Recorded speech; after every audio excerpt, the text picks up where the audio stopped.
Hey fams, hello family, welcome back to our channel ছোট্ট mace blog. So guys আজকের ব্লগটা একটু অন্যরকম হবে। টাইটেল আর থাম্বনেল থেকে অলরেডি বুঝেই গেছে কী হতে চলেছে। তো ইয়েস, জামাই ষষ্ঠী স্পেশাল আমরা একটু অন্যরকম করব। তো দেখতে থাকো আর সঙ্গে থাকো, এখন কিছু বলছি না।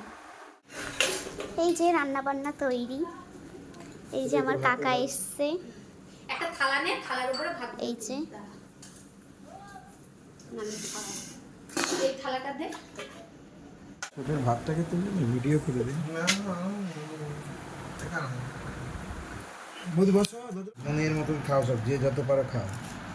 এই তো কচি সব ঘরোয়া জিনিস, কেউ রাগ করবে না। এরুসানে তো চিকেন আমার সাজিয়ে দিয়েছে, দেখ আমার কচি। এই যে তোরা আজকে ভাত, তুই আমার ষষ্ঠী ভাত, আজকে বৌমা ষষ্ঠী আমি খাবো। বৌমা ষষ্ঠী করেছে আমার ছোট দেওর, আমার জন্য কত কি এনেছে। বৌমা প্রক্তি বড় বড় তুলে ছাড়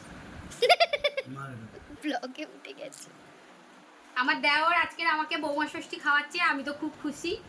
আমি এতগুলো খাবো আজকে, এতদিন জামাইরা খেয়ে এসছে, আজকে আমি খাবো।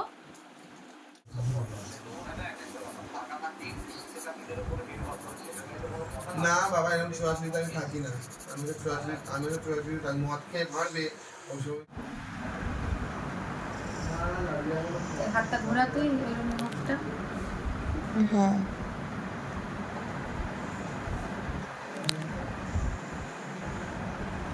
এবার হাতটা দাও।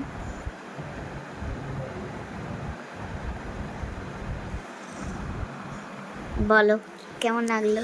আমার ভাইজির হাতেও ফার্স্ট টাইম আমি নেল এক্সটেনশনার করালাম। আমি তো লাইফে অনেক জায়গায় নেল এক্সটেনশনার করিয়েছি, হাইল্যান্ড পার্ক থেকে শুরু করে নিউ মার্কেট থেকে সব জায়গায় করেছি।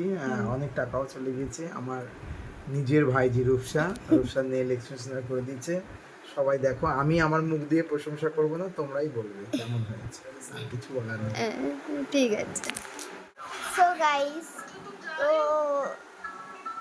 ভিডিওটা দেখলে কেমন লাগলো অবশ্যই জানিও। আর আমরা একটু অন্যরকমভাবে পালন করেছি, তো কেমন লেগেছে অবশ্যই কমেন্ট করে জানিও। আর যদি ভালো লাগে অবশ্যই একটা লাইক করে দিও, চ্যানেলটাকে সাবস্ক্রাইব করে দিও। আও বাই।